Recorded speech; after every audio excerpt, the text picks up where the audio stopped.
वक्त संबित पात्रा एक अहम प्रेस कॉन्फ्रेंस कर रहे हैं। एक अलग कंट्री है और भारतवर्ष उसका इलीगल ऑक्यूपेंट। वो कहते हैं ये पूरा मसला तो यूनाइटेड नेशन ऑर्गेनाइजेशन में गया था, यूएन का काम उसे सॉल्व करने का है, ये इंडिया उसको किस प्रकार से इलीगल ऑक्यूपेंट बन के बैठी हुई। बंधुगण, जवाहरलाल नेहरू जी ने जो गलती की थी यूनाइटेड नेशन में कश्मीर के मसले को लेकर के, आज तक कांग्रेस पार्टी जवाहरलाल नेहरू जी के उस गलती के साथ खड़ी है और दुख के साथ हमें कहना पड़ रहा है। और हमारे राष्ट्रीय अध्यक्ष जी ने इस विषय पर सवाल उठाया है कि इस प्रकार की पोस्टिंग डाली जाएगी कि यूनाइटेड नेशन अब डिसाइड करे कि जम्मू कश्मीर किसका है। ये किस प्रकार की घिनौनी बातें कांग्रेस पार्टी के लीडर करते हैं। आर्टिकल 370 और आर्टिकल 35A के बारे में आपने सवाल पूछा है और मैं बताना चाहूंगा, और अध्यक्ष जी ने बिल्कुल सही कहा है, इसमें जो कांग्रेस का आला कमान है, जो हाई कमांड है, कांग्रेस के जो बड़े नेता हैं, वो सब इसमें सम्मिलित हैं। ये केवल एडवाइजर ऐसा कह ही नहीं सकता है। जब तक कि सोनिया जी और राहुल जी की हामी नहीं होगी तब तक ये कांग्रेस के बाकी लोग कह ही नहीं सकते हैं। कहीं ना कहीं आप याद करिए, जिस दिन अमित शाह जी तत्कालीन उस समय गृह मंत्री और उस समय जब आर्टिकल 370 को एब्रोगेट करने के लिए वो खड़े हुए थे कागज लेके, तुरंत उनके खड़े होते ही अधीर रंजन चौधरी LOP वो खड़े हो जाते हैं और वो तुरंत कहते हैं कि क्या आपने पाकिस्तान से परमिशन लिया, ये तो बायलैटरल इशू है, आर्टिकल 370 इंडियन पार्लियामेंट में अकेले आप कैसे इसको एब्रोगेट कर सकते हैं। उस समय गृह मंत्री के नाते अमित शाह जी ने इस पे सवाल उठाया था कि आखिर आप ऐसे कह कैसे सकते हैं।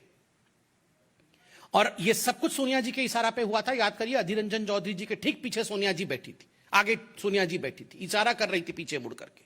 और आज जिस प्रकार से एडवाइजर्स ने ये कहा है, ये सारे तार जुड़ जाते हैं कि कांग्रेस पार्टी आर्टिकल 370, 35A और कश्मीर को लेकर किस प्रकार की डिविजिव सोच रखती है, एंटी इंडिया सोच रखती है, यह स्पष्ट होता है।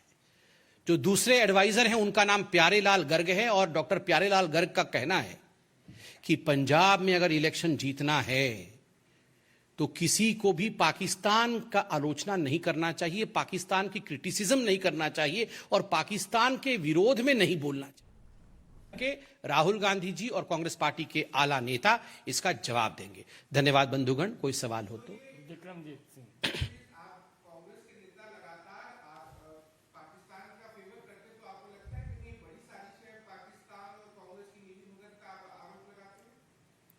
देखिए, once a mistake can be a mistake, twice a mistake may be a coincidence, but a repeated mistake is always a conspiracy, never a coincidence. जब एक ही गलती बार बार हो तो वो कॉन्स्पिरेसी होती है, वो षड्यंत्र होता है। और हर बार हमने देखा है ये गलतियां जो कांग्रेस पार्टी की हो रही है वो सोची समझी तरीके से, सोचे समझे तरीके से हो रहा है, गलती के रूप में नहीं हो रही। सर्जिकल स्ट्राइक इंडिया की आर्मी करती है तो उस पर सवाल उठा देना, जब एयर स्ट्राइक करती है तो उस पर सवाल उठा देना, इंडिया की आर्मी को सड़क का गुंडा कह देना, आर्मी चीफ को। आप देखिए, इंडिया के शौर्य पे प्रश्न चिन्ह लगाना, पाकिस्तान के विरोध में न कहना, इसकी हिदायत देना, कश्मीर को लेकर अनुच्छेद 370, 35A, अब कश्मीर के को लेकर स्वतंत्रता की डिमांड कर देना, ये सारी चीजें ये गलती नहीं है, ये तो महापाप है। और केवल पाकिस्तान ही नहीं, चाइना में जाके MOU करना, पाकिस्तान के लिए इस प्रकार के बयान देना, ये बहुत बड़ा षड्यंत्र है, बहुत ही बड़ा षड्यंत्र है। विनीत, TV18।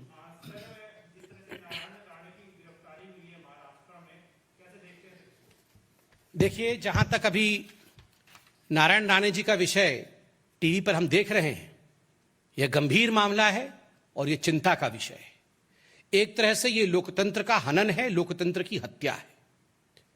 कुछ शब्द नारायण राणे जी ने जरूर ऐसे प्रयोग किए होंगे जो मुझे लगता है जिन शब्दों से बचा जा सकता था, किंतु क्या यह टॉलरेंस है? क्या यही कानून है?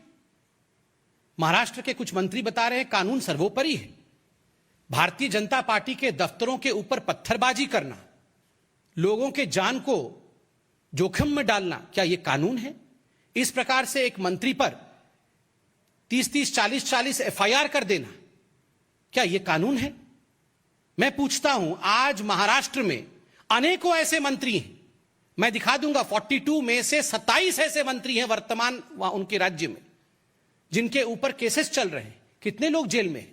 अनिल देशमुख हर महीने 100 करोड़ रुपए वसूली करना, ये जो वसूली गाड़ी चल रही है वहां पर, इनका मुख्य उद्देश्य क्या है? 100 करोड़ रुपए हर महीने वसूली करना।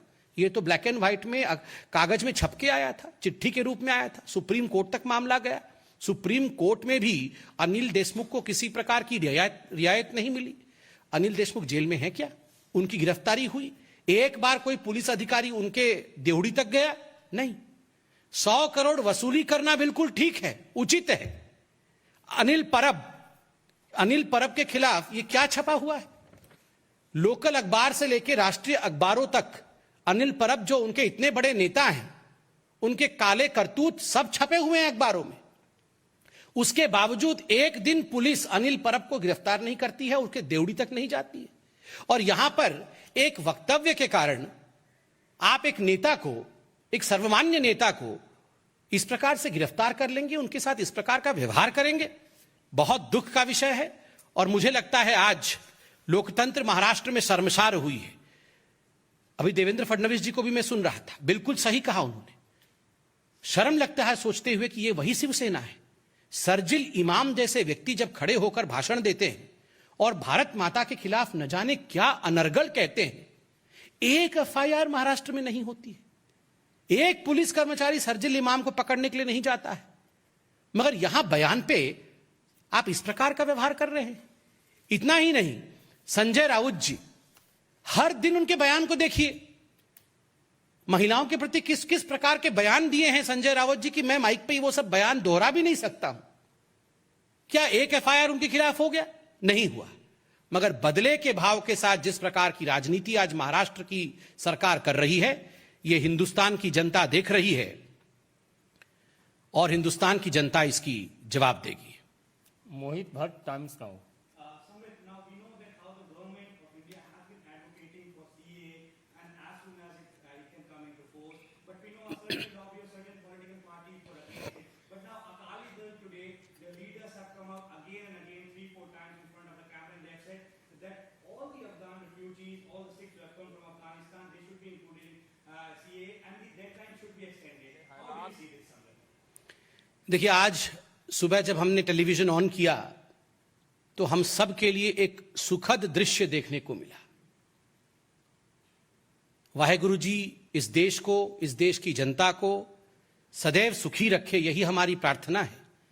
मगर जो सुखद दृश्य था, जो मन भावन दृश्य था, जो बहुत ही इमोशनल दृश्य था, वो हमारे मंत्री आदरणीय हरदीप पुरी जी, दुष्यंत गौतम जी, आरपी सिंह जी, जिस प्रकार से उन्होंने गुरु ग्रंथ साहिब को सिरोद्धार्य करके वो आ रहे थे, वो देख करके पूरा देश गदगद हो गया है। देखिए, आज जो लोग सीएए पे सवाल उठा रहे थे, जो लोग मोदी जी पे सवाल उठा रहे थे और जो लोग झूठ बोल रहे थे, भ्रम फैलाने की राजनीति कर रहे थे,